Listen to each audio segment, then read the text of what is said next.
നമ്മുടെ ഇടയിൽ പല ആൾക്കാർക്കും മുഖത്ത്, അതായത് കണ്ണിന് താഴെയായിട്ടും കാലിലൊക്കെ നീര് വരുമ്പോൾ എല്ലാവരും പറയുന്നതാണ് നമ്മുടെ ക്രിയാറ്റിനിൻ്റെ ലെവൽ ഒന്ന് നോക്കാൻ. അപ്പോൾ ഈ ക്രിയാറ്റിനിൻ എന്താണ്, അല്ലെങ്കിൽ ക്രിയാറ്റിനിൻ്റെ ലെവൽ കൂടുതലായി നിൽക്കുന്നവരുടെ ഭക്ഷണക്രമം എന്തൊക്കെയാണ് എന്ന് നമുക്ക് ഈ വീഡിയോയിലൂടെ നോക്കാം. ഞാൻ ഡോക്ടർ പ്രിയ, കലോഞ്ചി ഡയറ്റിലെ മെഡിക്കൽ ഓഫീസറാണ്.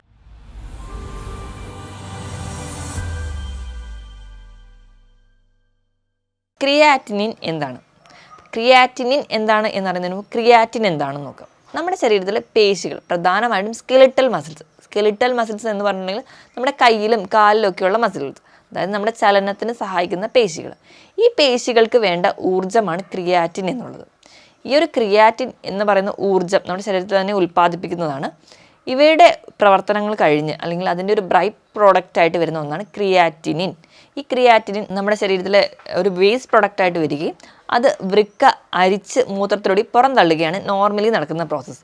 ഇത് നമ്മുടെ എല്ലാവരുടെയും ശരീരത്തിൽ നടക്കുന്ന ഒരു പ്രവർത്തനമാണ്. അപ്പോൾ ക്രിയാറ്റിനിൻ ഉണ്ട് എന്ന് പറയുമ്പോൾ ആരും അതൊരു വിഷവസ്തുവായിട്ട് കാണേണ്ടതില്ല. ഇത് എല്ലാവരുടെയും ശരീരത്തിലുള്ളതാണ്. ഈ ക്രിയാറ്റിനിൻ്റെ ലെവൽ ഒരു നോർമൽ ലിമിറ്റ് ഉണ്ട്. അതായത് ഒരു 100 ml എടുക്കുകയാണെങ്കിൽ 0.8 മുതൽ 1.2 മില്ലിഗ്രാം വരെ ഉണ്ടാവാം. അത് നോർമൽ ലിമിറ്റാണ്. അതിലും അധികമായി പോകുമ്പോൾ അതാണ് നമ്മുടെ ശരീരത്തിന് ദോഷമായി മാറുകയും അത് നമുക്ക് ക്രിയാറ്റിനിൻ്റെ ലെവൽ കൂടുതലായിട്ട് നിൽക്കുന്നതിൻ്റെ ഭാഗമായിട്ടുള്ള പല രോഗങ്ങളിലേക്കും എത്തിക്കുന്നുണ്ട്. അതിൽ ഒന്നാമത്തെയും പ്രധാനത്തെയും ഏറ്റവും ഇമ്പോർട്ടൻ്റ് ആയിട്ടുള്ളത് നമ്മുടെ വൃക്ക രോഗങ്ങളിലേക്ക് പോവുകയാണ് ചെയ്യുക. അപ്പോൾ ഈ ക്രിയാറ്റിനിൻ കൂടാൻ പല കാരണങ്ങളുണ്ട്. അപ്പോൾ നമുക്ക് എന്തൊക്കെയാണ് അതിനുള്ള കാരണങ്ങൾ എന്ന് നോക്കാം. ഒന്നാമതായി പറയുകയാണെങ്കിൽ, ക്രിയാറ്റിനിൻ എന്ന് പറയുന്ന ഈ ഒരു പ്രോട്ടീൻ കൂടുതലാണെങ്കിൽ നമ്മുടെ ശരീരത്തിൽ അധികമായിട്ട് നമ്മൾ കഴിക്കുന്ന ഭക്ഷണത്തിൽ പ്രോട്ടീൻ കൂടുതലാണ്. നമ്മുടെ ഇന്നത്തെ ഒരു ജീവിതശൈലി എന്ന് പറഞ്ഞെങ്കിൽ ഒരുപാട് പ്രോട്ടീൻ കഴിക്കുന്നുണ്ട്. നമുക്കത് ഇറച്ചി ആയിക്കോട്ടെ, അല്ലെങ്കിൽ മീനായിക്കോട്ടെ, അല്ലെങ്കിൽ മറ്റ് പല പ്രോട്ടീൻസ് ആയിക്കോട്ടെ. ഏറ്റവും ഇമ്പോർട്ടൻ്റ് ആയി പറയുകയാണെങ്കിൽ റെഡ് മീറ്റ് അധികമായി കഴിക്കുന്ന ആൾക്കാർക്ക്, ഇതോടൊപ്പം തന്നെ ഈ ഒരു റെഡ് മീറ്റ് അധികമായി കഴിക്കുന്നുണ്ട്. അതോടൊപ്പം തന്നെ ചിലപ്പോൾ നമ്മൾ ജിമ്മിലൊക്കെ പോകുന്ന ആൾക്കാരാണെങ്കിൽ അവിടെ നിന്ന് കുറേ പ്രോട്ടീൻ പൗഡർ കൂടി കഴിക്കുന്നുണ്ട്. അപ്പോൾ അധികമായി പ്രോട്ടീൻ എത്തുകയും അതിൻ്റെ ഭാഗമായിട്ട് ക്രിയാറ്റിനിൻ്റെ ലെവൽ കൂടുതലായിട്ട് നിൽക്കാം. ഇനി അമിതവണ്ണമുള്ള ആൾക്കാരാണ്, പക്ഷേ നമ്മുടെ ലൈഫ് സ്റ്റൈൽ എന്ന് പറഞ്ഞാൽ സെഡൻഡറി ആണ്, അങ്ങനെയും ക്രിയാറ്റിനിൻ്റെ ലെവൽ കൂടുതലായിട്ട് നിൽക്കും. ഇനി വൃക്കകൾക്കോ ലിവറിനോ കരളിനോ ഒക്കെ രോഗങ്ങൾ ബാധിച്ച ആൾക്കാരാണെങ്കിൽ കൃത്യമായിട്ട് അതുവഴി ഒരു കംപ്ലീറ്റ് ആയിട്ട് വേസ്റ്റ് പ്രോഡക്റ്റ്സ് പുറത്തേക്ക് പോകാതെ വരികയും അതുവഴി കൂടുതലായിട്ട് നിൽക്കും. ഇതൊന്നും അല്ലാതെ ചില മരുന്നുകൾ കഴിക്കുന്നതിൻ്റെ ഭാഗമായിട്ട്, ഇപ്പോൾ കീമോതെറാപ്പി പോലെ ക്യാൻസറിൻ്റെ ട്രീറ്റ്മെൻറ്റ് എടുക്കുന്നവർക്കാണെങ്കിൽ അതുവഴി നമുക്ക് ക്രിയാറ്റിനിൻ്റെ ലെവൽ കൂടുതലായിട്ട് നിൽക്കുന്നത് കാണാം. ഇനി അമിതമായിട്ട് വ്യായാമം ചെയ്യുന്ന ആൾക്കാർ, വ്യായാമം ചെയ്യുന്നത് നമ്മുടെ ശരീരത്തിന് ഏറ്റവും നല്ലതാണ്, പക്ഷേ എന്തും അധികമായും നമുക്ക് ദോഷം ചെയ്യും. അതുപോലെ തന്നെയാണ് കഠിനമായി വ്യായാമം ചെയ്യുന്ന ആൾക്കാർ. 1-2 മണിക്കൂർ ജിമ്മിൽ പോയി വർക്കൗട്ട് ചെയ്യുന്നുണ്ടാവും, വൈകുന്നേരം നടക്കാൻ പോകുന്നുണ്ടാവും, അല്ലെങ്കിൽ അതിൻ്റെ ഇടയിൽ വേറെ എന്തെങ്കിലും ഒരു വ്യായാമം ചെയ്യുന്നുണ്ടാവും. ഇനി കഠിനമായിട്ട് കിടന്ന് വ്യായാമം ചെയ്യുക, ഇനി കഠിനമായി വ്യായാമം ചെയ്ത് പെട്ടെന്ന് ബോഡി വെയിറ്റ് കുറയ്ക്കാൻ വേണ്ടിയിട്ട് നമ്മൾ ആ ഒരു ബോഡി വെയിറ്റിൻ്റെ കൺട്രോൾ മാറ്റുകയാണ്, അല്ലെങ്കിൽ കീറ്റോ ഡയറ്റ് പോലുള്ള ഡയറ്റ് എടുക്കുന്നു, കഠിനമായി വ്യായാമം ചെയ്യുന്നു. ഇതൊക്കെ നമുക്ക് ക്രിയാറ്റിനിൻ്റെ ലെവൽ കൂടാൻ കാരണമാകും. അപ്പോൾ നമുക്ക് വ്യായാമം ചെയ്യുമ്പോൾ ഒരു 1/2 മുതൽ 3/4 മണിക്കൂർ വരെ മാത്രം വ്യായാമം മതി. നമ്മുടെ ശരീരത്തിൻ്റെ ഘടന അനുസരിച്ച് കൃത്യമായിട്ടൊരു വ്യായാമം ചെയ്യുകയാണെങ്കിൽ ഇതൊന്നും പ്രശ്നമുണ്ടാവില്ല. ഇത് കൂടാതെ തന്നെ ചിലപ്പോൾ പാരമ്പര്യമായ ചില കാരണങ്ങൾ കൊണ്ട് വൃക്കകൾക്ക് രോഗം ഉണ്ടാകും. ഇപ്പം നെഫ്രോപ്പതി, IgG നെഫ്രോപ്പതി പോലുള്ള കണ്ടീഷൻസ് ഉള്ളവർക്കും ക്രിയാറ്റിനിൻ്റെ ലെവൽ കൂടുതലായിട്ട് നിൽക്കും. ഇതല്ലാതെ നമുക്ക് പെട്ടെന്നുണ്ടാകുന്ന വല്ല പൊള്ളലോ അല്ലെങ്കിൽ പാമ്പ് കടിയൊക്കെ കേൾക്കുന്ന സമയത്ത് ആ ഒരു ഹീമോലൈറ്റിക് ആക്ടിവിറ്റി മൂലം വൃക്കയ്ക്ക് ലോഡ് വരികയും അതുവഴി വരാം. ഇനി യൂറിക് ആസിഡൊക്കെ കൂടുതലായിട്ട് നിൽക്കുന്ന ആൾക്കാരാണെങ്കിൽ നമുക്കറിയാം, യൂറിക് ആസിഡിൻ്റെ ഒരു 70% നമ്മുടെ മൂത്രത്തിലൂടെ വൃക്കയുടെ സഹായത്തോടെയാണ് പുറന്തള്ളുന്നത്. അപ്പം യൂറിക് ആസിഡൊക്കെ കൂടുതലായിട്ട് നിൽക്കുമ്പോൾ നമ്മുടെ കിഡ്നിക്ക് അല്ലെങ്കിൽ ലോഡ് കൂടുതലാവും. അതിൻ്റെ ഭാഗമായിട്ട് നമുക്ക് ഈ പറഞ്ഞ ക്രിയാറ്റിനിൻ്റെ ലെവൽ കൂടുതലായി നിൽക്കാം. ഇനി കിഡ്നിക്ക് മറ്റ് പല ഇൻഫെക്ഷൻസ് റിക്കറൻ്റ് ആയിട്ട് വരുന്നു.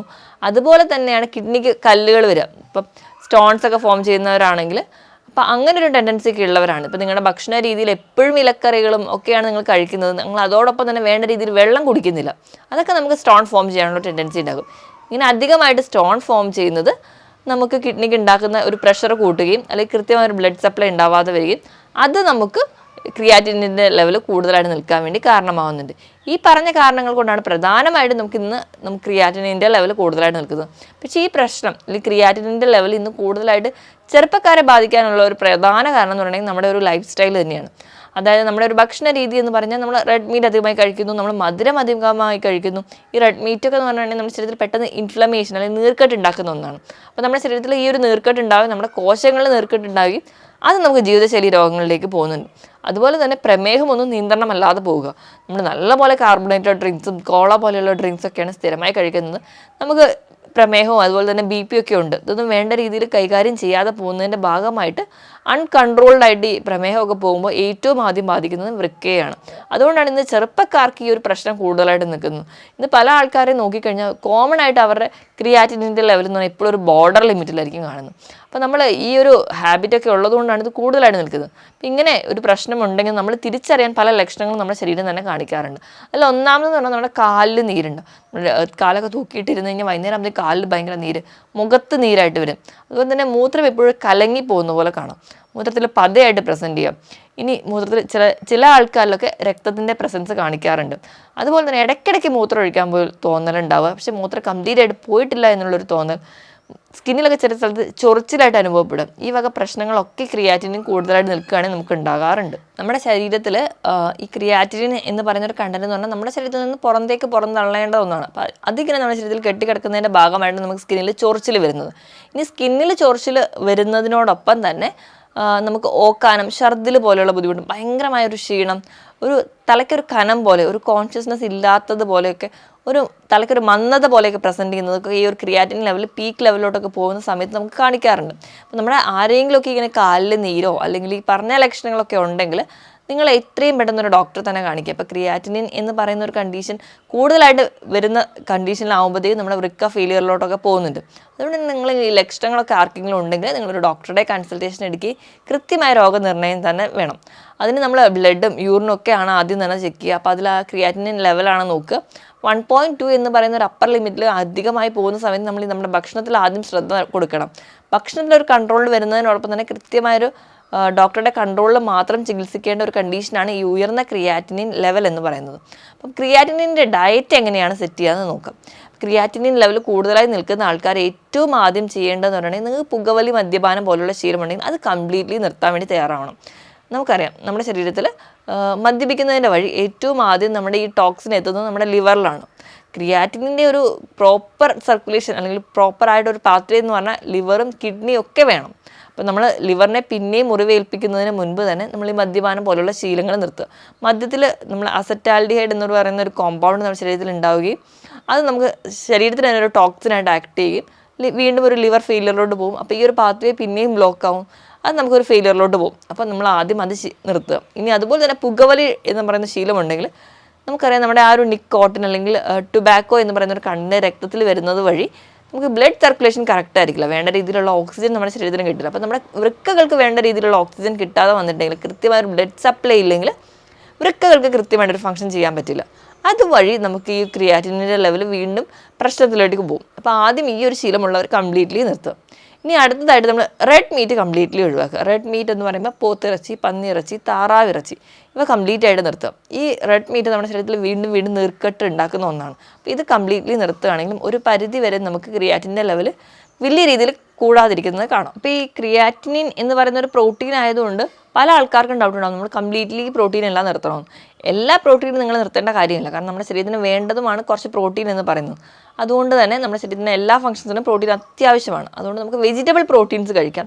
നിങ്ങൾ അനിമൽ പ്രോട്ടീൻസ് കഴിവതും കുറയ്ക്കുക. ഇപ്പോൾ ഷെൽ ഫിഷ്, അതായത് കക്ക, ഞണ്ട്, കൊഞ്ച്, കണവ ഇങ്ങനത്തെയുള്ള ഷെൽ ഫിഷസുകൾ ഒഴിവാക്കുക. അതോടൊപ്പം തന്നെ നമുക്ക് പാലുൽപ്പന്നങ്ങളും കംപ്ലീറ്റ്ലി നിർത്തുന്നത് ക്രിയാറ്റിനിൻ ലെവൽ കുറയ്ക്കാൻ വേണ്ടി നമ്മളെ സഹായിക്കും. ഇതോടൊപ്പം തന്നെ പ്രോസസ്സ് ചെയ്ത ഭക്ഷണങ്ങൾ, ഇപ്പം ധാന്യങ്ങളുടെ കേസ് എടുക്കുകയാണെങ്കിൽ നമ്മളിപ്പം ചോറ് കഴിക്കുന്നവരാണെങ്കിൽ അപ്പം മറ്റ് രോഗങ്ങളൊന്നും ഇല്ലെങ്കിൽ നമ്മൾ അന്നജം കഴിക്കുമ്പോഴാണെങ്കിൽ മാക്സിമം ഫൈബർ അടങ്ങാൻ തവിടോട് കൂടിയുള്ള അരി ഉപയോഗിക്കുക. വെള്ള അരി അല്ലെങ്കിൽ മൈദ അതുപോലെ തന്നെ ഗോതമ്പൊക്കെ നമ്മൾ ആട്ടയായിട്ട് മേടിച്ച് ഉപയോഗിക്കുന്നവരാണെങ്കിൽ ആ ഒരു പ്രോസസ്സ് ചെയ്ത ഭക്ഷണങ്ങൾ കംപ്ലീറ്റ്ലി ഒഴിവാക്കുക. റിഫൈൻഡ് ആയിട്ടുള്ള ഫ്ലോറാണ് മൈദ. അപ്പോൾ അതിൽ യാതൊരുവിധ നാരുകളും ഇല്ല, അത് നമ്മുടെ ശരീരത്തിന് വീണ്ടും ദോഷം ചെയ്യും. അപ്പോൾ മാക്സിമം നിങ്ങൾ ചോറ് കഴിക്കുകയാണെങ്കിൽ കുത്തരി ഉപയോഗിക്കാൻ വേണ്ടി ശ്രദ്ധിക്കുക. പച്ചക്കറികളും പഴവർഗ്ഗങ്ങളും നിങ്ങൾക്ക് കഴിക്കാവുന്നതാണ്. പക്ഷേ എപ്പോഴും ഒരു ക്രിയാറ്റിനിൻ പേഷ്യൻറ്റ് അവരുടെ ഡയറ്റ് സെറ്റ് ചെയ്യുമ്പോൾ അവരുടെ ഡോക്ടറുടെ കൺസൾട്ടേഷൻ പ്രകാരം തന്നെ ആയിരിക്കണം. നമ്മൾ പച്ചക്കറികളിലും പഴവർഗ്ഗങ്ങളിലും ധാരാളം ധാതുക്കൾ, അതായത് മിനറൽസ് ഉണ്ട്. അതായത് സോഡിയം, പൊട്ടാസ്യം, മാഗ്നീഷ്യം ഒക്കെ. ഈ ക്രിയാറ്റിനിൻ എന്ന് പറയുന്ന ഒരു കണ്ടീഷൻ കൂടുതലായിട്ട് നിൽക്കുന്ന ആൾക്കാർക്ക് ഈ ഒരു ലെവൽ എപ്പോഴും ഹൈ ആയിട്ടിരുന്നാൽ അത് നമ്മുടെ ശരീരത്തിന് ദോഷം ചെയ്യും. അതുകൊണ്ട് തന്നെ അവർ മിക്കവാറും അവർ പച്ചക്കറികളൊക്കെ കഴിക്കണം, ഇലക്കറികളും ഒക്കെ കഴിക്കുന്ന സമയത്ത് അവർ വേവിച്ച് അതിൻ്റെ വെള്ളം ഊറ്റിക്കളഞ്ഞ് ആണ് കഴിക്കാറ്. ഇപ്പോൾ ലീച്ചിങ് എന്ന് പറയുന്ന ഈ ഒരു പ്രോസസ്സ് വഴിയാണ് അവർ പ്രധാനമായും കഴിക്കാറ്. അപ്പം ഒരുവിധമൊക്കെ നോർമലാണ്, അല്ലെങ്കിൽ അതിന് ടെൻഡൻസി ഉള്ള ആൾക്കാരാണെങ്കിൽ ഇത് കഴിക്കുമ്പോൾ ഈ ഒരു കാര്യം ശ്രദ്ധിക്കുകയാണെങ്കിൽ ഒരു പരിധി വരെ ക്രിയാറ്റിനിൻ ലെവൽ കൂടാതിരിക്കും. ഇനിയിപ്പം ഇങ്ങനെ കഴിക്കുന്നവരാണെങ്കിൽ അവരുടെ ഡോക്ടറോട് ചോദിച്ച് കൃത്യമായിട്ട് എത്ര അളവിലാണ് അവർക്ക് വേണ്ട മിനറൽസ് എന്ന് ഉറപ്പാക്കിയ ശേഷം മാത്രം ഭക്ഷണം കഴിക്കാവുള്ളൂ.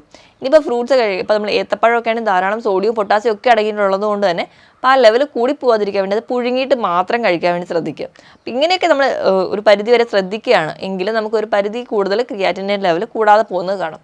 ഇതോടൊപ്പം തന്നെ അധികമായിട്ട് വ്യായാമം ചെയ്യാതിരിക്കുക. അത് നമ്മൾ ആദ്യമേ ശീലിക്കുക. അതായത് നമ്മൾ ജിമ്മിൽ പോയി വർക്കൗട്ട് ചെയ്യുന്ന അവിടുന്ന് കുറേ പ്രോട്ടീൻ പൗഡർ കൂടെ കഴിക്കുന്ന സമയത്ത് നമുക്ക് പ്രോട്ടീൻ്റെ ലെവൽ കൂടുകയും അത് ക്രിയാറ്റിനിൻ്റെ ലെവൽ കൂടാൻ കാരണമാകും. അപ്പോൾ നമ്മൾ അധികമായിട്ട് വ്യായാമം ചെയ്യാതെ നമ്മുടെ ശരീരത്തിന് പറ്റുന്ന രീതിയിൽ അരമണിക്കൂർ മുതൽ ഒരു 40 മിനിറ്റ് വരെയൊക്കെ നിങ്ങൾ ഒരു ദിവസം വ്യായാമം ചെയ്താൽ മതി. വ്യായാമം ചെയ്യുന്നതിനനുസരിച്ച് നിങ്ങൾക്ക് വെള്ളം കുടിക്കേണ്ടതാണ്. എന്നാൽ മാത്രമേ കൃത്യമായ ഒരു ഡീഹൈഡ്രേഷൻ ഉണ്ടാവാതെ നമ്മുടെ ശരീരത്തിനെ പ്രൊട്ടക്റ്റ് ചെയ്യാൻ പറ്റുള്ളൂ. ഇനിയിപ്പോൾ ഭയങ്കര ഹൈ ലെവലാണ് നിങ്ങളുടെ ക്രിയാറ്റിൻ എങ്കിൽ നിങ്ങളുടെ ഡോക്ടർ പറയുന്ന ആ ഒരു അളവിൽ മാത്രമേ വെള്ളം കുടിക്കാവുള്ളൂ. എപ്പോഴും അത് നിയന്ത്രിക്കുന്നത് നമ്മൾ എത്ര മൂത്രമാണ് പുറന്തള്ളുന്നത് അതിനോട് 600 ml കൂടി ആഡ് ചെയ്തിട്ടാണ്. അപ്പം ആ ഒരു ലെവലിൽ മാത്രം നമുക്ക് വെള്ളം കുടിക്കാൻ പാടുള്ളൂ. അപ്പോൾ ഈ ഒരു കാര്യങ്ങളൊക്കെ നമ്മൾ ശ്രദ്ധിക്കുകയാണ്. കൃത്യമായൊരു വ്യായാമ രീതിയും കൃത്യമായൊരു ഭക്ഷണ രീതിയുണ്ട്. പുകവലി മദ്യപാനം പോലെ ശീലങ്ങളൊന്നുമില്ല. കൃത്യമായൊരു ഉറക്കം കൂടി ഉണ്ടെങ്കിൽ നമുക്ക് ഈ ക്രിയാറ്റിനിൻ പോലെയുള്ള രോഗങ്ങളെ ഒരു പരിധി വരെയൊക്കെ നിയന്ത്രിക്കാൻ പറ്റും. ഇതിനോടൊപ്പം തന്നെ നമ്മൾ അമിതമായിട്ട് ഇങ്ങനെ പെയിൻ കില്ലേഴ്സോ അല്ലെങ്കിൽ വെറുതെ ഗുളികകളൊക്കെ കഴിക്കുന്ന ആൾക്കാരാണെങ്കിൽ അത് തന്നെ ആദ്യം സ്റ്റോപ്പ് ചെയ്യുകയാണെങ്കിൽ ഒരു പരിധി കൂടുതലൊന്നും ഈ ക്രിയാറ്റിനിൻ്റെ രോഗങ്ങളോ അല്ലെങ്കിൽ മറ്റ് പല ജീവിതശൈലി രോഗങ്ങളും നമ്മളെ പിടിപെടില്ല. അപ്പോൾ ഈ പറഞ്ഞ കാര്യങ്ങളൊക്കെ നിങ്ങൾ ഓർക്കുക. ഇനി മറ്റൊരു ഹെൽത്ത് ടോപ്പിക്കുമായിട്ട് വീണ്ടും കാണുന്നത് വരെ നന്ദി.